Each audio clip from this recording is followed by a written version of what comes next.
ከየትኛውም ሰው ፍቅር የእግዚአብሔር ፍቅር ይበልጣል። በአንድም በሌላም አጋጣሚ በጣም ተደጋግሞ የሚጠየቁ ጥያቄዎችን ስንመለከት ብዙዎቻችን ሰዎችን ላለማስቀየም ብለን እግዚአብሔር እንደምናስቀይም ነው የተረዳሁት። በተለይ ሴቶች እህቶቻችን በዚህ ላይ በጣም ብዙ ችግር ይነሳባቸዋል። ፍቅረኞቻቸውን ጓደኞቻቸውን ላለማስቀየም ብለው በማይፈልጉት የኃጢአት ህይወት ውስጥ ሲኖሩ እኔና ጓደኛዬ ተሳስተን የዝሙት ህይወት ጀመርን። እኔ መተው እፈልጋለሁ፣ እኔ ወደ እግዚአብሔር መቅረብ እፈልጋለሁ፣ እኔ መቅረብ እፈልጋለሁ፣ እሱ ግን ፈቃደኛ አይደለም። ነገ መጋባታችን ላይ ቀር ምን ችግር አለው ይለኛል።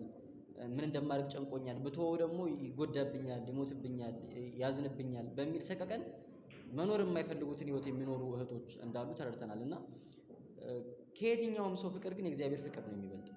በማቴዎስ ወንጌል ምዕራፍ 22 ላይ ከቁጥር 36 ጀምረን ስናነብ አንድ ፈሪሳዊ ጌታችን ሊፈትነው ፈልጎ መጣና ጌታ ሆይ ከህግ ሁሉ የምትበልጠው ህግ የትኛዋ ናት ብሎ ጠየቀው ይላል። ከህግ ሁሉ የምትበልጠው ህግ አለ ጌታችን ሲመልስ እግዚአብሔር አምላክን በፍጹም ልብ